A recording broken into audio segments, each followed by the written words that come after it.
All right, welcome back to the Wheel Deal Podcast, powered by Underdog Sports NASCAR Edition. We are joined tonight by Jesse Iwuji, NASCAR Xfinity Truck Series driver, and really happy to have him on. Graduate of the Naval Academy. I know, John, you're Go Navy, Bean ecstatic. Army. Yeah, there we go. Josh, not so happy. Army alum. Good times. So, Jesse, welcome to the show. We really appreciate you joining us for a few to just talk about the previous season and upcoming 2021. So, look, you were a graduate of the Naval Academy. You went to Navy. You were a free safety. What got you the bug to drive, right? Because you weren't always a NASCAR fan growing up. I think there was something that might have triggered that for you. Why don't you tell us a little bit about that? Yeah, so I've always had a passion for cars and racing, and growing up, I would watch some of the races on TV, but I wouldn't say I was like a huge NASCAR fan as a kid. I was a big football fan, and football was like my first big sport to really do and compete in. And growing up in Texas, everyone knows that Texas high school football is like one of the biggest things ever. So growing up, I played football in high school, played all 4 years, and had this goal to go off to college and play college football. So I worked really hard in high school to even put myself in position to actually get recruited. And finally, by my senior year in high school, I started getting recruited by the Naval Academy. I took the opportunity to go there because it was a great one. Be able to play for a great football team, be able to get a great education, and then also when I graduate, be able to serve as an officer in the United States Navy. So really, really great stuff. Took that opportunity, graduated in 2010, became a surface warfare officer. And while being a surface warfare officer, since football wasn't, part of my life anymore, I needed like that next exciting and adrenaline rush type thing to do. And that was cars and racing. I had this passion for cars. I loved racing. I wasn't in racing. I just wanted to just drive cars fast around tracks. I bought a Corvette, bought a Challenger, would take them to drag strips and road courses and do track days. And after a few years of that, finally, I just made a decision. I was like, you know what? I feel like I got a little bit of skill in this. Why not try to take this to the next level? Why not try to be a pro driver? And I pulled my whiteboard off my wall and erased whatever I had on it and just wrote one big goal. And that was to become a professional race car driver. And that was in 2014, January 2014. Right when I wrote that on my whiteboard, that was like the start of this journey. And that's where everything began. And that was, how I began really marching forward to try to make this a reality. Fast forward 6 years later from that point, now getting the opportunity to race in the NASCAR Xfinity Series and Truck Series. So it's been a huge blessing and really cool and a lot of help along the way. Definitely not easy for sure. Still got a long way to go. I don't know everything yet. I don't have everything yet. I haven't accomplished everything I want to accomplish yet, but we're making things happen. Instead of sitting on the sidelines, we're out there making it happen.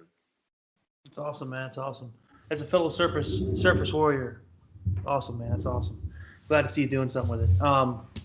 So I see you got your Corvette. So a couple weeks ago, I got the opportunity to see Alex Bowman's Corvette at Cleetus and Cars. My question to you is, do you think you can beat him in a little drift comp? Drift comp. When I get these, I got a few little mods I'm throwing to the Corvette here soon, in about a week. Basically, I have an angle kit currently on it. It's just a knuckle, but I'm actually going to get the controlling arm, so like the upper and lower, and different tie rods and all that stuff to get me a lot more angle. Once I got that on there, I mean, I'll go toe to toe with them any day. So Nice. I've seen Alex Bowman drift. He's not that good. I've seen you do it. I've seen him do it. You got him beat. Now straight line speed. I don't know. Yeah, he has a lot more power than me. I think he has like I don't know how much power his drift Corvette has, but I know he has some crazy ZR1 that's like 900,000 horsepower or something crazy. Straight from Hendrick Motorsport Shop. Yeah. That's what happens when you got Hendrick Motorsports under your under your hood. So you got the Corvette, you got the Z06. That's your baby. So I see you have a GTR too. Straight out of Fast and the Furious. That what was it? The second movie? That car that Paul Walker drove. That thing is R34 GTR. Yeah, so I got an R32 GTR. So I have the original Godzilla GTR, all-wheel drive, RB26 motor, 2.6 liter twin turbo, which is actually, I'm pulling the twin turbos out. They're actually out already. I'm throwing a big single turbo in there. This thing's going to make a lot of power. I'm actually building the car to handle 1,000 horsepower plus. So it's going to be a beast when it gets out of the shop here pretty soon. And Nice. it potentially could be faster than the Corvette. So we'll see. That's sweet. Dude, those So, Nissans, they pull some weight. They're quiet ninjas for sure. Oh, yeah. So, Go ahead, Josh. out of all the tracks you've been to so far on the NASCAR circuit, like what's the one that pops out that you every year you look forward to going to? I like Sonoma a lot. I haven't ran it in a couple years now, just because once I move it to trucks and Xfinity, they don't run there. But I look forward to eventually, running there again. Eventually, one day in Cup.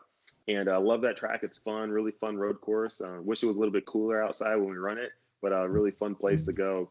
Other places that I like a lot. I really had a lot of fun in the truck in Michigan. A lot. Michigan's been a fun place so far. Pocono is also always pretty cool. A beautiful place, Road America. I mean, I've run it only once now, but man, that is a really cool place. So I like that track a lot. And Canadian Tire Motorsports Park was great. And Bristol was a cool place to race at when I did that in the K&N series. And some other tracks. There's a lot of cool ones. Every track has their own unique touch to it. So I like a lot of different tracks. Kansas is fun. I like Kansas a lot, actually. Multi-groove, it's cool, especially in the fall. So did I read somewhere you have dirt experience? Is that correct? I have what experience? Dirt experience on Dirt. on dirt? Yeah. So back in 2015, 2016, and in 2017, in the winters, I would go race outlaw karts. So outlaw karts, they're basically a little mini sprint car that's a go-kart. If you turn the sprint car into a go-kart, that's basically what it is. A lot of power, not much weight, and really, really fast. And they pull wheelies. They're pretty crazy, yeah. Wow. So, imagine being on dirt in a go-kart and pulling like a 2-foot wheelie and running it all the way down the straight. Like, I mean, you could literally do that. It is crazy because, I mean, they're go-karts that with you in it, weigh 400 something pounds or whatever. And then all of a sudden these things are making 100, 120 horsepower. I mean, that's what a Miata makes, and you're putting in a go-kart. No, a Miata weighs 3 times as much. So Yeah. I guess the reason why I asked the question is, so what's your opinion on taking trucks or the Xfinity cars to Bristol and running the Coliseum in dirt? I think that's going to work out. It's going to be interesting. One, it's a lot of banking. So, I mean, the speeds that people are going to be able to throw it in the corners, I mean, you're going to be able to really throw it in there. I mean, Eldora has some decent banking, but not Bristol banking. And when you get to Bristol, I mean, literally, I mean, you're going to just stab it, just throw it into the corner, and the banking is just going to carry you every time. So it's going to be very interesting. I think there's going to be a lot of slide jobs because of that, because people know you'll never get to the wall. Just throw it in there, it'll slide up, and eventually it'll catch, and boom, write it down. So it's going to be interesting. The sucky part is when there are wrecks, because that will happen. It's just dirt racing. In Bristol on asphalt, you have nowhere to go. On dirt, it's a lot more hard to control to get out of the way. It's going to get a little bit messy. So the car, just know whatever vehicle you bring has a 50% chance of being a write-off. Okay, so now I'm going to ask you for your way too early prediction. Who wins Bristol Dirt Cup track? On the Cup side, I think Kyle Larson would probably have the best bet out of anyone. But there's other good, dirt guys too. I mean, I think Alex Bowman will probably do well. Chase Elliott, I think, could do well. Bell, definitely Bell. You said who? Bell. Oh, Christopher Bell. Bell. Christopher Bell. I'm forgetting him. Yeah, him. And there's a lot of other good guys too that have some dirt experience that people don't really know. Ryan Newman, I think would do really well.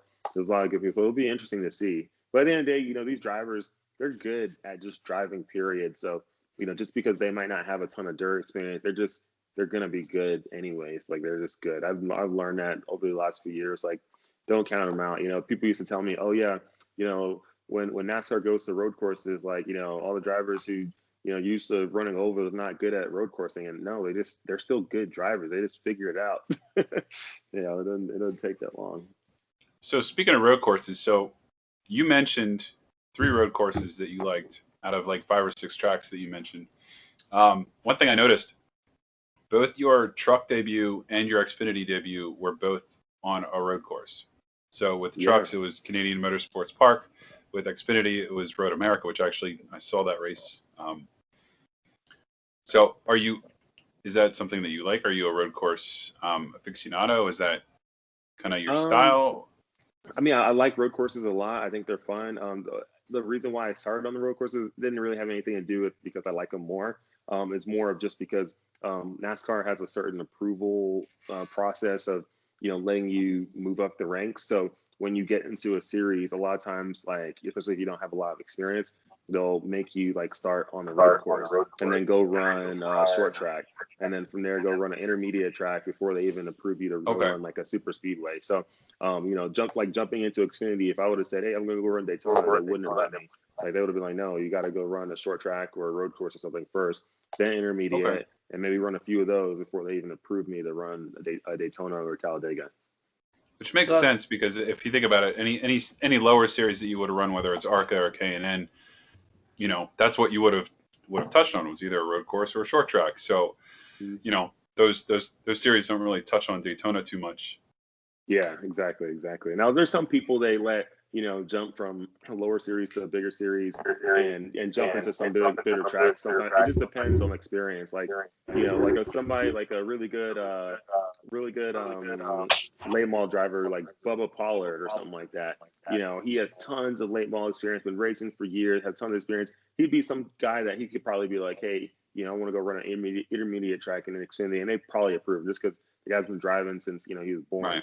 But whereas some other people who maybe don't have as much experience, they would want to kind of baby them through it. So that actually happened this year in Cup, I believe. I think it was James Davison, I think, with Rick Ware. Oh, He wanted to go to Talladega, and they did. Yeah. There's an approval process for the whole thing. So that's what some of the fans don't know. Like, there's a process to actually being able to run and to get approved to move up and do all that stuff. And then when you do get approved to move up to a certain level, you can't screw it up. Like NASCAR basically tells you like, hey, they'd rather you like be a little bit slower and just finish the race than go try to send it on the first lap and then wreck or something and cause an issue, because then they'll like de-approve you. So it's like you're walking on eggshells for your first few races. So basically, you got to get your PQS signed off. Is that what you're saying? It literally is. You got to get your PQS signed off, and you can't do anything to screw it up on the way. So it's tough. Like for somebody like me, jumping in Xfinity my first race, like going to Road America is not an easy track, and it was raining. I was like doing everything in my power, like don't be that guy. Don't get stuck in the mud out there. Don't wreck. Don't hit anything. Don't do nothing. Just go out and finish. And you got to kind of do that at first. And then once things blow by and everything's all good and you've been finishing races, then you could start going a lot harder and fighting for position and things like that. That's awesome. So, of the series that you've run so far, you've run a lot. I mean, you've touched on ARCA, you've touched K&N East and West. Which ones did you feel like you got the most experience in and really cut your teeth the best with? I would say in the K&N series, I probably got the most experience. I mean, I ran 2.5 years or so there. Yeah, 2.5 years. Ran a lot of races there. I think I ran total probably 30 something, almost 40 races in the K&N series between West and East. So learned a lot there. Learned a lot with short tracks. Got a lot of laps in. In practices, I would run so many laps. I had practices where I would run like 100 laps in practice. So learned a lot.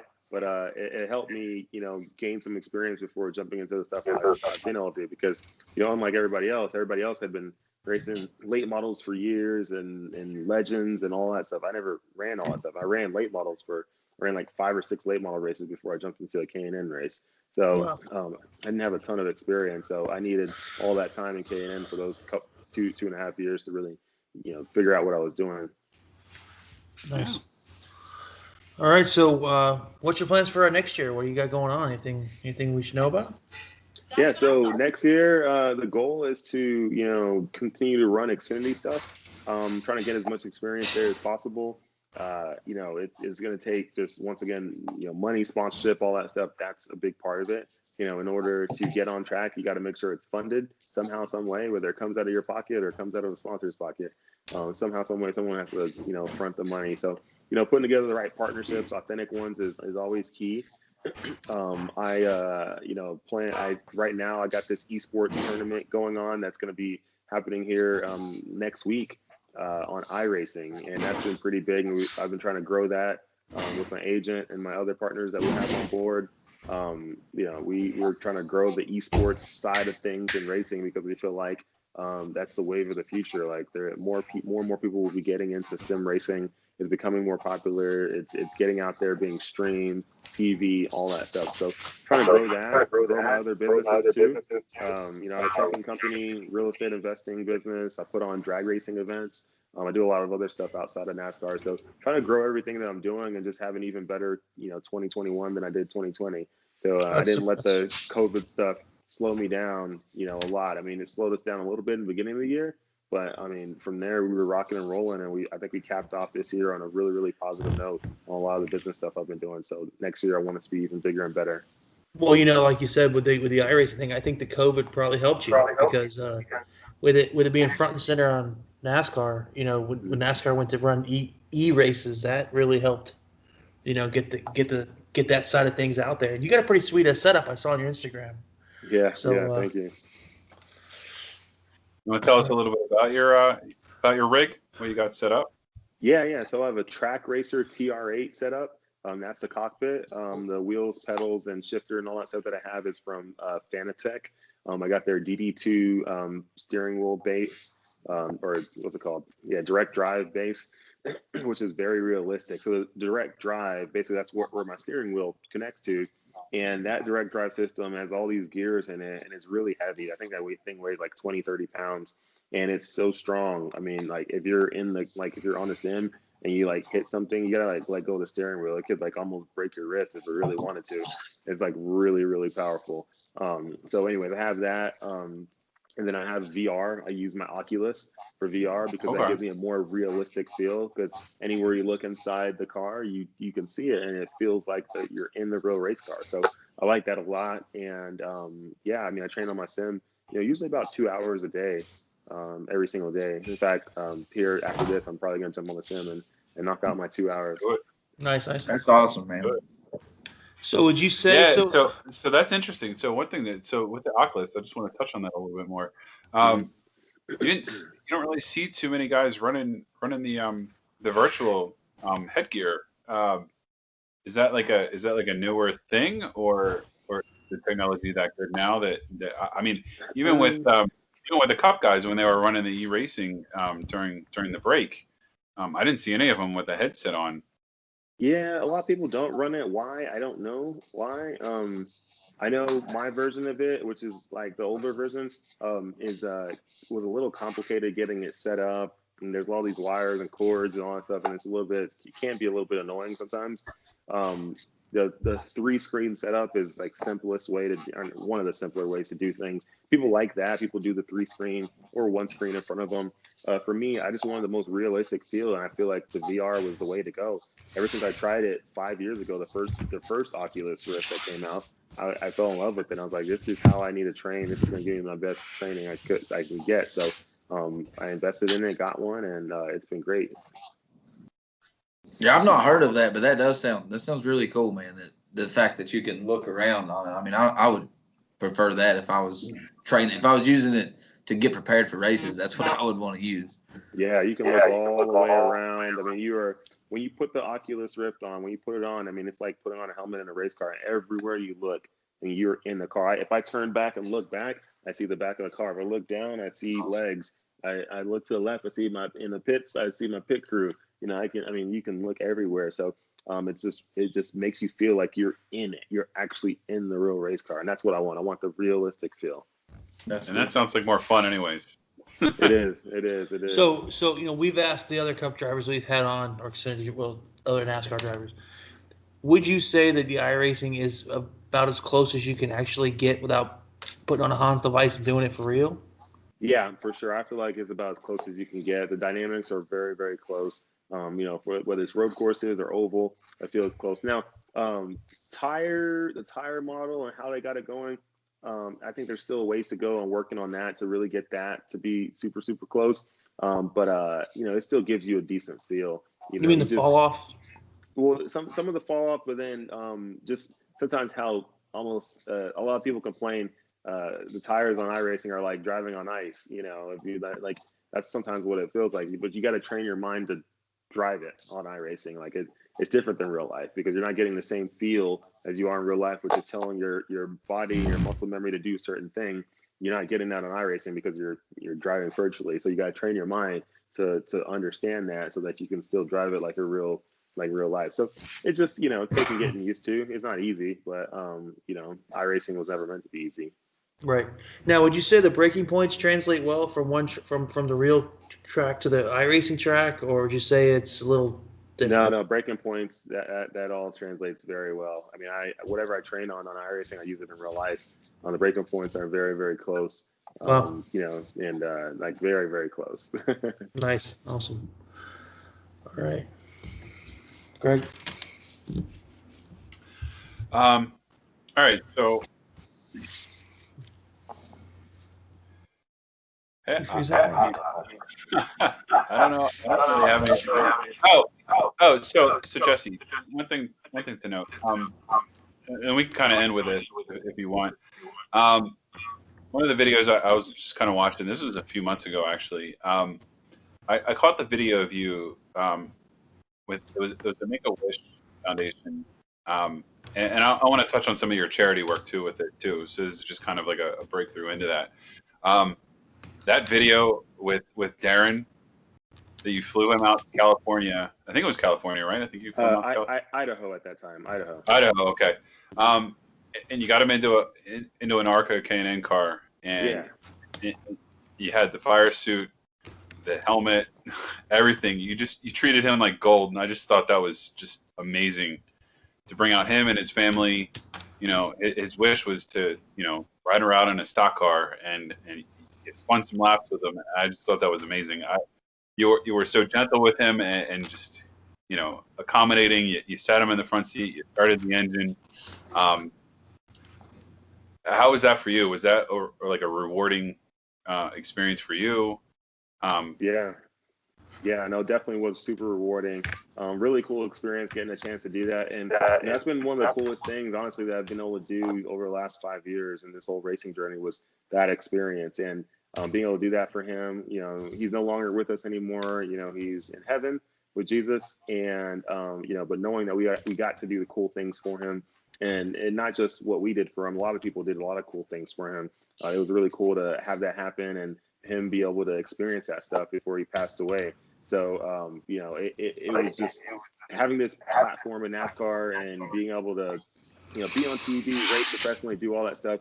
All this, we got to remember that there's other people out there who don't have the same opportunity, and what we can do to help them and elevate their life, we should always do it. And, when I saw a situation, I, jumped on it as quick as I could. And I was like, hey, we're going to make this happen for him no matter what. And at that time, I was lower on, I was lower on funding. I didn't have that much money. Even now, today I still don't have all the funding that we want.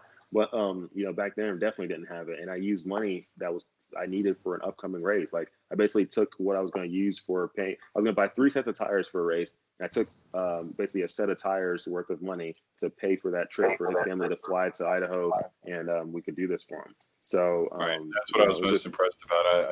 I wanted to touch on that because I just thought that was an amazing gesture. It's not like somebody from the Cup Series was doing that and bringing them out, and they had funding from their team that they could do that. You literally took money out of your pocket to do that, and I just thought that was an amazing gesture. And so we'll move away from that. And so you're pretty heavily involved with the NASCAR Salutes program. You want to tell us a little bit about that, like what you guys got coming up next year for plans for that? Yeah, NASCAR Salutes. I've been doing stuff with them for really last few years now. And what we've been able to do is basically bring service members to tracks, each track that we go to. So we've been able to bring usually it's been about 10 or so people per track, and I give them like a VIP tour before the race, show them the insides and outs of the garage, help let them meet some of the teams and drivers, things like that, and just bring them around the track. And because a NASCAR employee could do that and tour them around, but why not have the guy that is actually racing and a service member be able to tour them around and give them a point of view from my vantage. And it's been cool being able to do that for the service members. So I get to see a lot of Army, Air Force, Navy folks, depending on where we're at in the country, and it's been cool supporting that whole thing. So next year, once we're able to get people back to the track again in the pits, we'll be probably kicking everything back off, and I look forward to being part of the whole NASCAR Salutes thing again. That's awesome. So, I want to touch on something real quick. I actually watched when you got promoted to the Grade Lieutenant Commander, and as a former chief, I got to tell you, man, that was super awesome. And that was, I've been promoted a few times, but never by Dale Jr. on the start finish line. So my hats off to you, sir. You definitely pulled it off. Yeah, no, it was cool. That's the grandest of all promotions. Yeah, NBC, our folks at NBC let me know that we're going to do the whole thing, and Dale's going to be part of it, which is really cool. And then what was even cooler was when he called me, just to talk to me about the whole thing. And I didn't have his number when he called me, so I see a number from North Carolina calling me. I'm like, who's calling me? It's like 7:30 in the morning my time in California. I'm like, I don't even know who's calling me, so I ignored it. All of a sudden, I get a text. I'm like, it's from the same number. I'm like, who the heck is this? I look at it, and it's like, hey, Jesse, call me back. This is Dale Jr. I'm like, oh my God, okay. I'll call you back. How you doing, sir? How fast did you make that phone call? Oh, I was on it quick. Oh, that's awesome, funny. Man. Like you think that NBC could have? Well, I guess maybe they were trying to surprise you, but there's a surprise for you. Yeah, literally, I was looking at my phone. It's like 2 missed calls. I'm like, who's calling me? And I was like, oh, Dale Earnhardt Jr.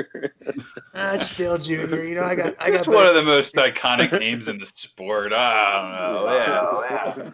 Yeah. So why don't you tell us a little bit about too, like your gig with NBC? Yeah, so getting the opportunity to be on the broadcast team with NBC has been cool.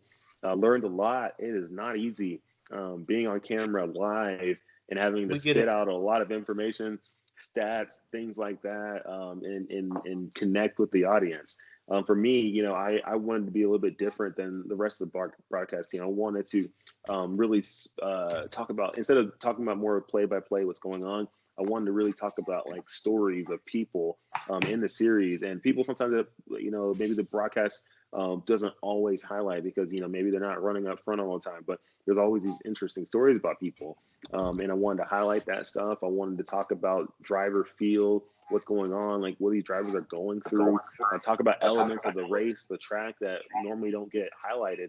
I wanted to bring all that stuff up because I just knew for me, sitting at home, what I would think of somebody who, didn't know a lot about racing, starting to watch racing, like some of the questions I always had. And that's what I was thinking of. I was like, how can I touch on that stuff? Because there's so many people out there like that. We take for granted, we can sit here all day and talk about, oh yeah, he came in, this guy, driver of whatever came in for a pit stop and, took 4 tires fuel and did a wedge adjustment. We're like, it's easy just to spit out like that. But like for the average fan, what's a wedge adjustment? Like, what does that mean? Right. Like, oh, he put a couple rounds in or he took a couple rounds out. What does that mean? What's that even doing? Like, why am I getting that information? So I want to think that way and be able to break things down that people could understand, talk about tire wear, tracks, banking, multi-groove tracks. Why are they multi-groove? What does that mean? Like, I want to break all that stuff down. I think I was able to accomplish it with the 5 or 6 races that I did with them this year. It was awesome. Okay, so you'll be back with them next year, right?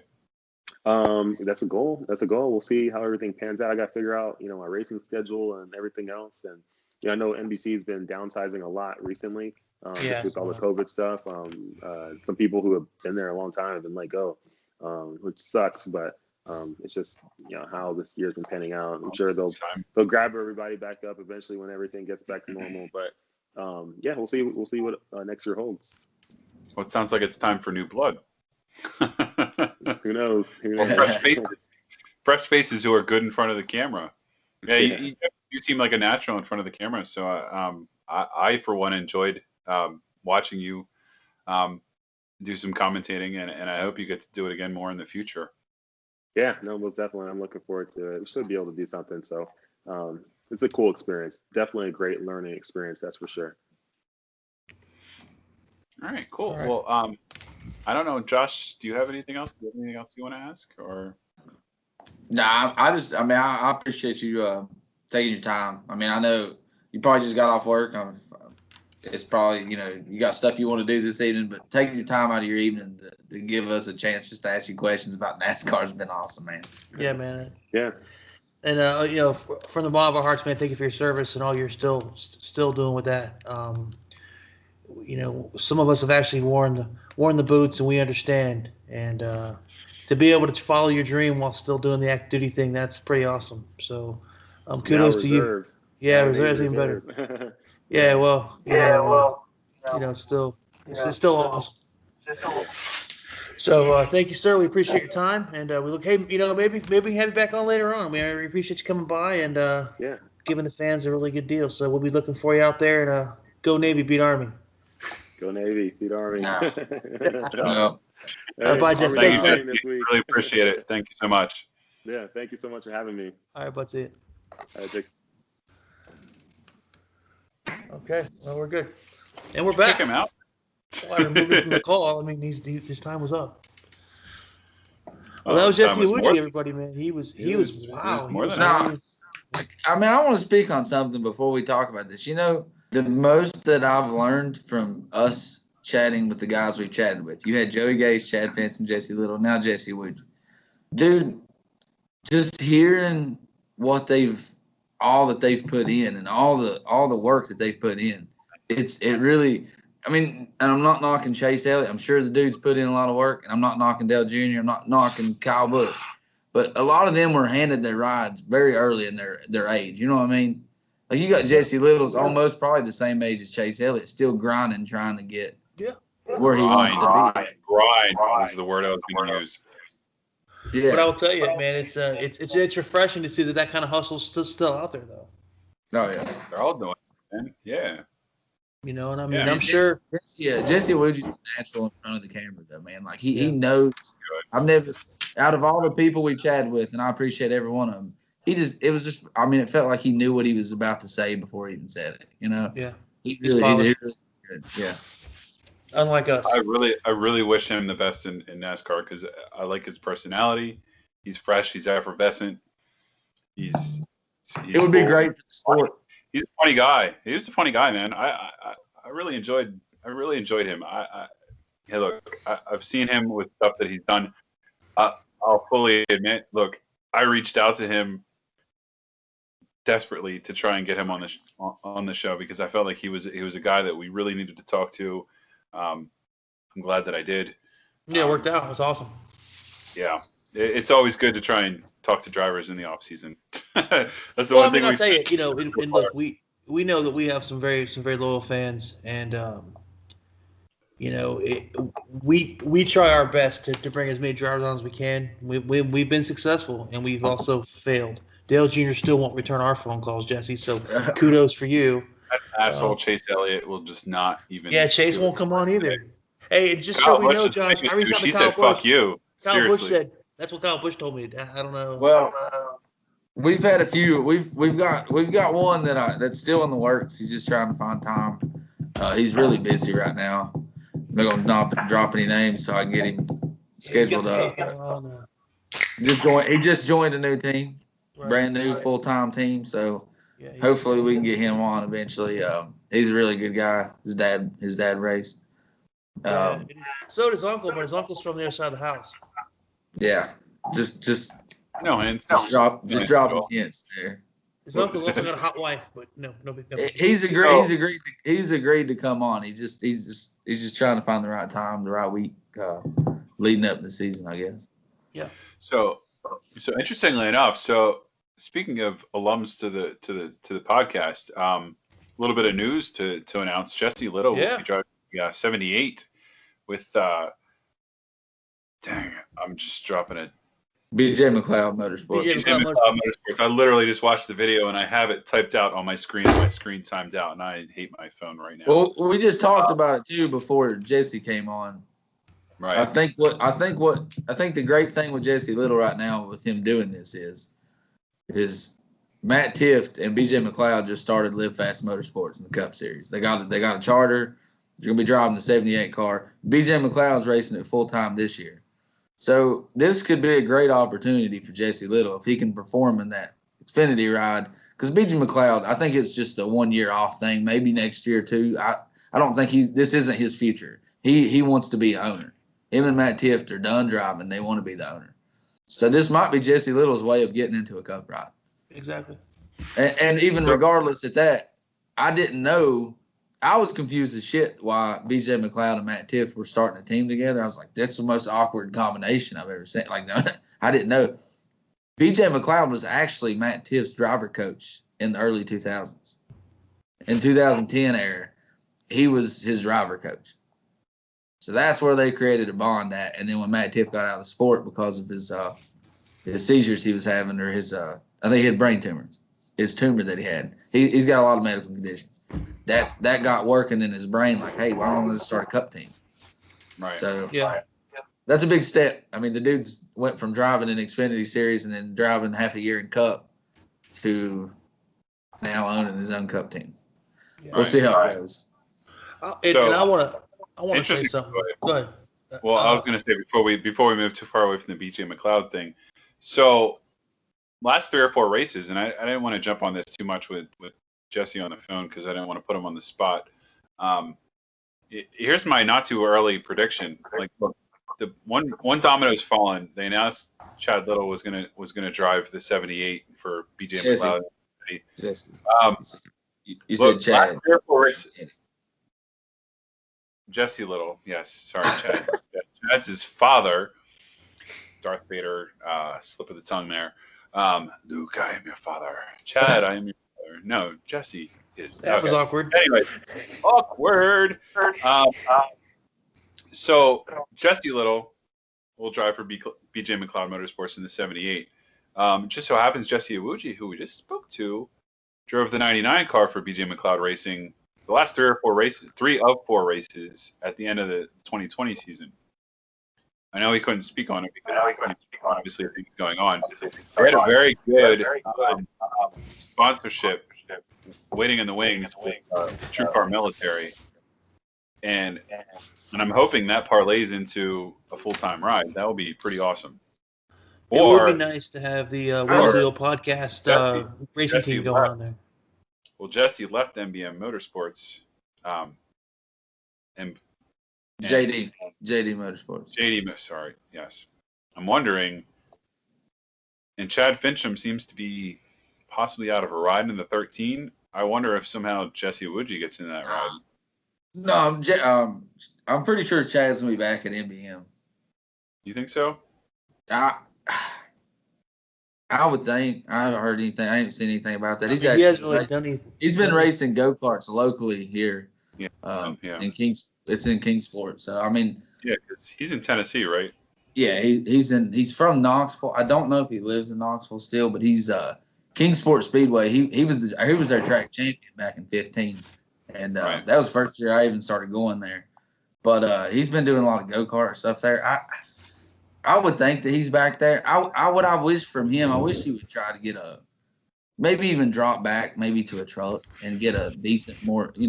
Dude, the truck rides are filling up so quick right now though. That's Right. crazy. They're all filling up, so yeah. much. Man, Christian Eckes. Let's talk about that, dude. Oh my God! Dude performed well. I mean, great, but he's out. Well, he's out. you know what though? So before I got on the show tonight, I was listening to Sirius XM. They were talking with the new crew chief for John Hunter Nemechek, and his name just slipped my mind. I can't think of it right now, but he basically was talking about Kyle Busch and Kyle Busch Motorsports and what their vision is. And I'll tell you, man, I have a lot more respect for KBM. I'll say that. Those dudes are hungry and they're old, and they're going to be one of those old school. We'll come out here and just out damn run you teams. They're not going to beat you with pit strategy. And they're not going to beat you. They're going to beat you on the track. And I think Josh is right. I think They're going to beat you on the track and in the pits. that's right. They're the bruisers. I'm telling you right now, man. John Hunter Nemechek. I've not been more listen, I'm always excited to watch Kyle race in the truck. I know a lot of people don't enjoy it, but when I see his list at the end of the year or the beginning of the year, what he's going to race, that's the Truck Series races that I want to watch. Because, man, as a fan of him in the Cup Series, and they all watch it. Dude, I'm a fan of his team in general. And I haven't last year. I'll be honest with you, last year, it fell off, man. I was not interested in Christian Eckes. I was not interested in Rafael Lessard. I don't know why. I just wasn't. Dude, this year, though. They weren't good enough. No, I'll be honest with you. This year, though, I'm 100% dedicated to every truck race because of John Hunter Nemechek. Dude, John Hunter Nemechek, that was – we had a post. I don't remember which somebody – I think it was Commish made it about was it a demotion or was it a smart decision? Dude, he could have not done anything better for his career than drop down and win a truck championship. Right? So that's kind of what we're talking about was John Hunter Nemechek's basically betting on himself, right? Because if he goes down to KBM or he goes to the Truck Series, I don't even call it going down because really you're not. No. You're just in a different style of racing.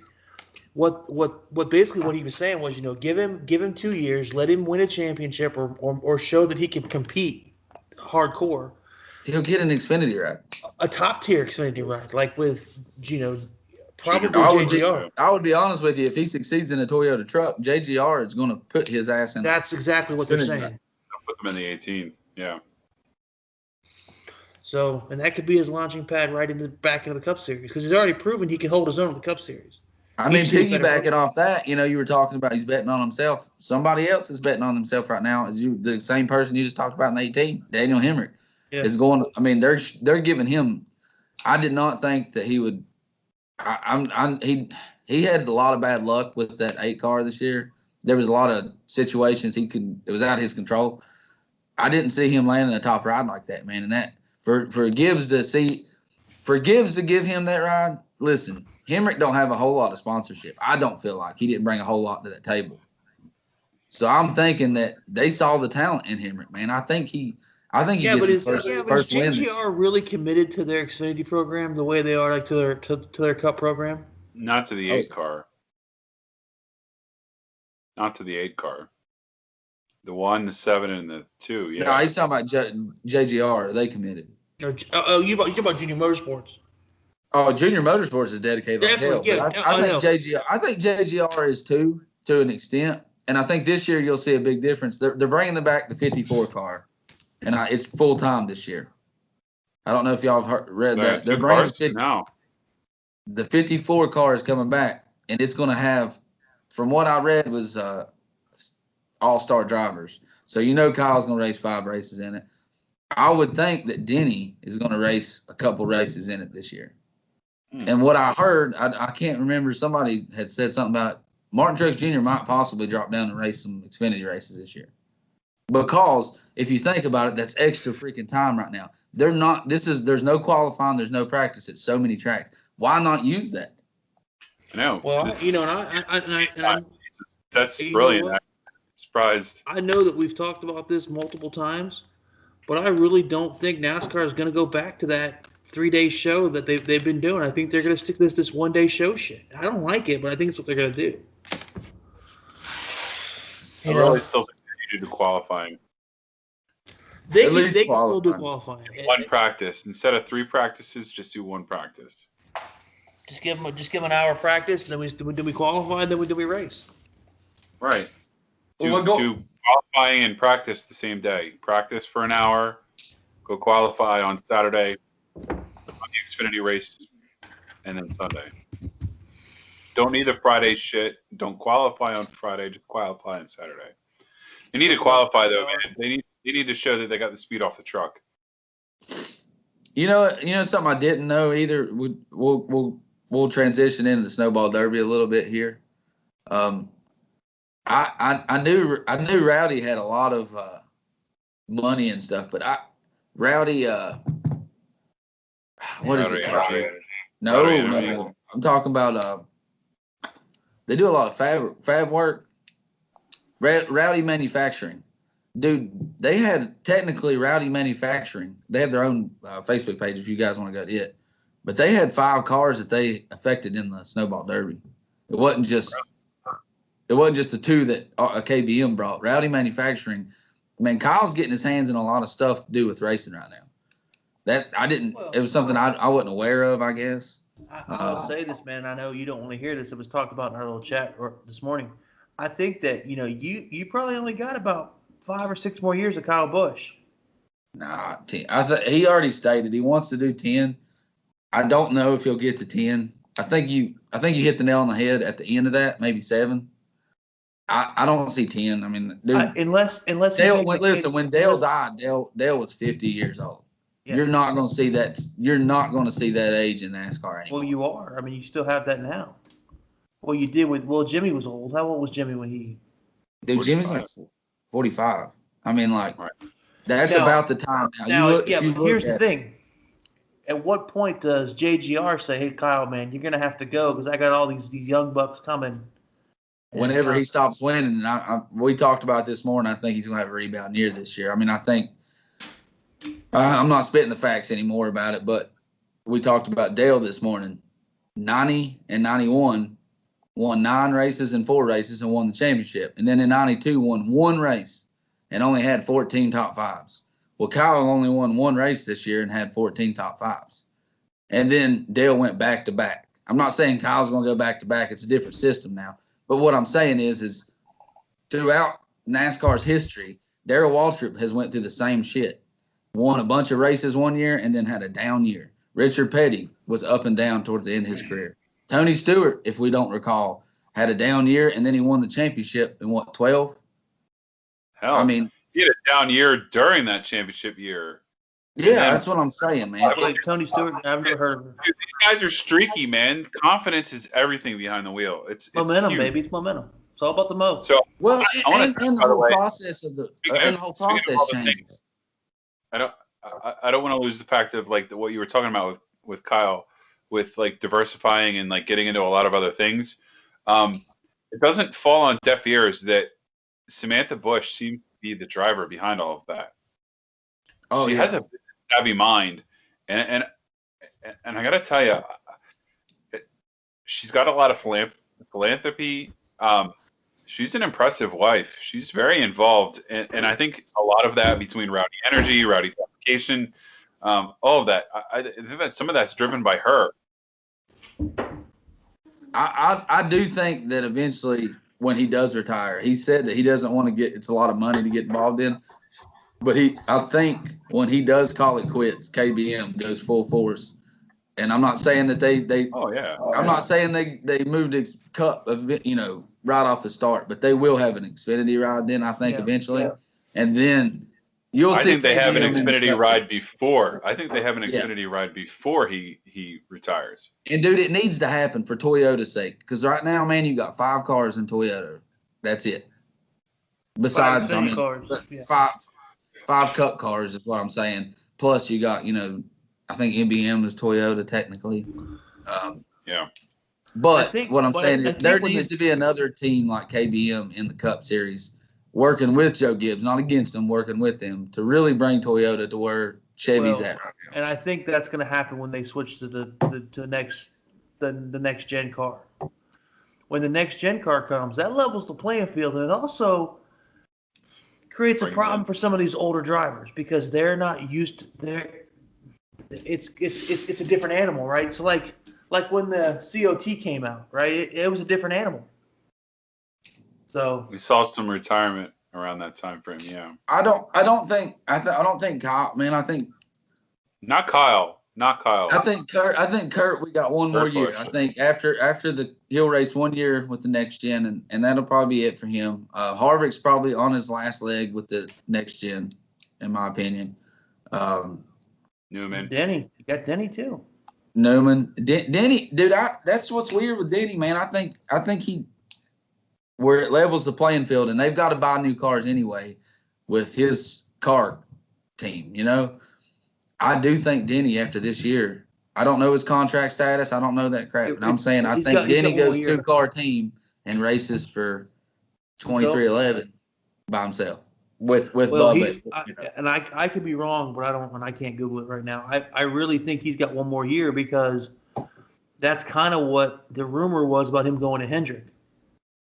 Was it, well, he's got one more year and he can switch over and No, he's I got think some- it's it. got at least 2 more years left. let me see if I can- Yeah. So what's interesting is you bring up that point, and that opens the door. So if Denny runs 2 more years, next year being his last year with maybe JGR, who comes up underneath that? Daniel Hemmer? If he has a good year, yeah. But if John Brandon Hunter Jones comes Nemechek? out, if Brandon Jones comes out and wins a couple more races this year, like he did, dude, he straight out beat Kyle Busch at Phoenix last year. I don't know if y'all remember that. Yeah. So I mean, there's been a rumor he don't have talent, and people talk about it. I mean, but he beat Kyle Busch at Phoenix. That's pretty. I mean, it's a pretty good damn thing for his resume. My biggest thing that I've looked back at, and I've tried to look at a lot of Busch Series stats in the 90s and 80s. We're in a great era for the sport right now. There is it's actually an issue. There is so much damn talent in the Cup Huge or the issue. Xfinity and Truck Series right now, and even ARCA. You look at all the talent that's there. There's not that many Cup rides that there used to be back then. You had a 40-some man field. You don't have that now. So it's getting to the point to where Xfinity is going to be. You're not going to be one and done in Xfinity. You're going to sit there for a while and have to tone in your ability, which is good. Great for that series. Because there's also so many young people in the Cup right now, man. You look, Chase just won the freaking championship and he's 24. I mean, Ryan Blaney's a contender every year, and look at his age. I mean, Chase Briscoe's rookie, Cole Custer's rookie. I mean, there's Christopher Bell's young. There's so much talent right now that it's unfathomable. Right. It's going to turn it into like the Xfinity is going to be the mini Cup series because it's almost like that this season with all the talent that's sitting there. Now you got Briscoe leaving, but you still have Gregson. I mean, what the hell happens with Gregson after next season? I'm telling you, man. You were talking about Denny nowhere. Well, There's nowhere for anyone leaving. to You were go. talking about hold Denny on. leaving. I'll tell you what's going to happen. Noah's going to a Toyota in the Cup Series if it opens up. Noah's going to Hendrick, and one of them two, either well, not Bowman now, but 24 either or 48. Yeah. Well, he won't go to 48. He'll be the 24. Yeah. If Dude, Byron doesn't do something with Byron better make the at least. Is Byron on a 2 1-year wins. deal now? Is this it? This is his. Yeah, they have not. They extended him this next season. That's it. It's a 1-year deal. Gregson, man, I'm telling you, dude, I got a lot of hope. I feel like he's still got a lot to learn, and I think this year in Xfinity will help him. But he struggled a little bit last year, wrecking his own teammates a lot. I don't know what the deal was with that shit, but then he's probably aligned to go race for Penske. Yeah, he might take Brad's spot. Who knows? He'll pull the trifecta. He'll go Toyota trucks, Chevy, Xfinity, Ford, and Cup.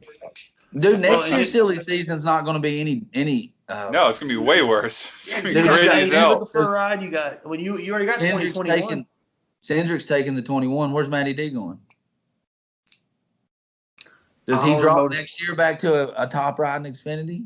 Unless he goes gangbusters and finds another Ford ride. I mean, he doesn't have to stay with Ford either. He's not locked in with them. No, he's done what? He's done Toyota. He's done Toyota. Yeah, I don't think he's done them all. He's done them all. Ty Dillon's one that we haven't talked about that I've not heard any news on, and I've not even heard any rumors. I don't know. Because just Pop- feels Pop- Pop awkward. would bring out the Pop Pop's about to bring out the 31. I don't think. I think he'll go. I think they bring the 3 out in Xfinity is what I was thinking. They bring it back and he runs it 3 in Xfinity full time. Maybe. I don't know. But all I know is I'm spent from that interview. That was amazing. Man. Listen, man, that was probably. I mean, I love the best every interview guy we've that we've had. had on the podcast, but that Jesse's just so. He was so involved. He had an answer so quick for everything that we had. One I do want to touch on Jesse Little and try to get him back on now. I that would be something that I'm really interested. He did have a great interview. It was very informative. If you guys remember, he was And maybe we can get him video footage this time instead of him talking on his phone. But we might be in contact with him. You just want to get Cole Custer on. That's the whole reason behind it. Well, he's got too many. That's what Jesse was saying, man. Every time I talked to him about it, like right after the podcast, Cole's got so much stuff going on, man. I mean, to get him on would be a real challenge. You know what I mean? Just be like, go play World of Warcraft with Jesse. Oh, we're gonna do a podcast. Okay. Yeah. Well, here's the thing, man, and I'm not. Look, we don't tout ourselves as a top tier NASCAR podcast, right? So we don't get top tier NASCAR drivers. But listen, Toby Christie, if you're listening, we need to be on your list next year for top podcast for NASCAR. We do, Toby Christie, and that's bullshit. You kept us off. I sent him an email and everything, buddy. Come on, you gotta do this. Toby Christie, that's shitty, bro. I'm gonna send him this podcast minus what you just said. I'm gonna cut the end out and be like, Toby Christie. As soon as Jesse Iwuji finishes, you just talk about the Kyle Busch thing and cut it off. I'm not toting their knowledge of the sport, man, but everybody we've interviewed I feel like they do respect the fact we're stat wise knowledgeable about the sport, especially the year before. I mean, we know we watch every race. We know what happens. We know what's going on. We keep it. We ain't never gonna be on Dale Jr.'s level on history of the sport, but I feel like all three of our heads together are pretty good with the history of the sport. Yeah, well, we've been watching our entire life. We've owned this moment. I mean, I've trained my whole life for this shit.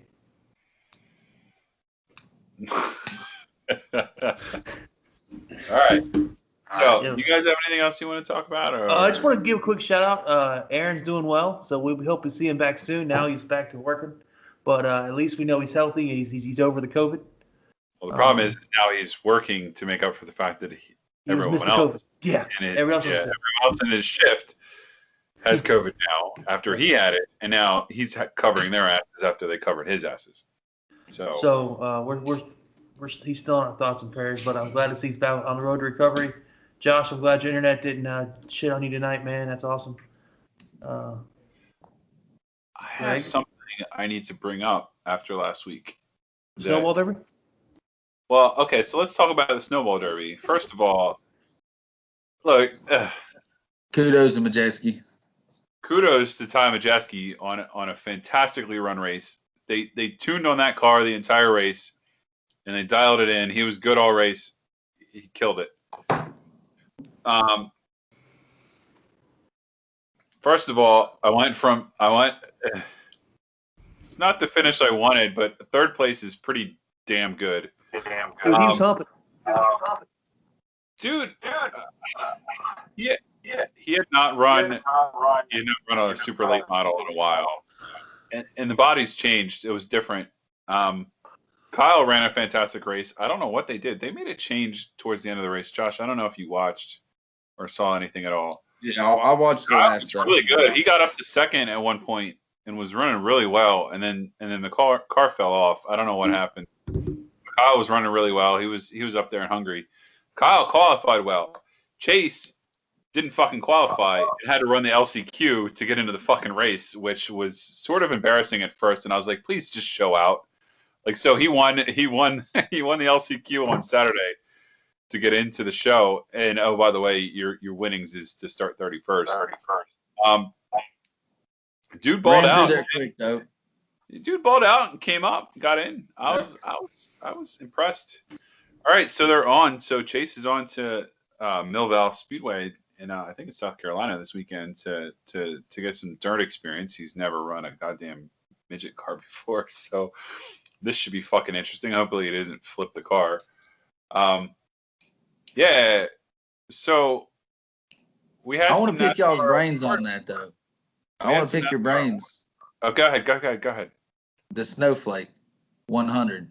Oh, yeah, okay. Let's talk about that. What's the opinions on the finish there? Do you think that Nasty really... No. Nasty, no. That was reputational. So, all right, so let me set this up. So Nasty, last lap, drove it into turn 3. He sent it.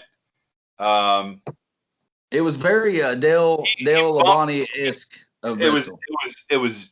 wasn't esque. It was a mirror fucking image. Yes. Got in the back bumper of Bubba Pollard. I wouldn't say he dumped him, and I've seen dumps, and that was not a dump. He got him loose, and Bubba lost the control of the car. Rage quit. And No, well, not that. Bubba, that was in the Snowball Derby Oh. later. No, Bubba Pollard was leading on the last lap. What's Nasty's first name? I don't care. Well, anyway, Stephen Nasty. so Stephen Nasty, who's a very accomplished super modified driver. So you got two guys battling it out. First of all, I don't know why they're in the Snowflake Derby in the first place, because that should be like for the lower tier guys. Anyways, so Nasty gets into the back of Bubba Pollard last lap, going for the win, full send. I wouldn't say at all he dumped him. Didn't dump him. It was a bump and run. Bubba Pollard didn't keep control of his car, spun out, and they disqualified Nasty. For reckless driving. Aggressive driving. On a racetrack? Yeah. Aggressive driving is what they called it. Try and find the video, John. It was pretty terrible. Third place. They gave the win to third place was Davidson, I think it was. yeah, I can't remember his name. Guy.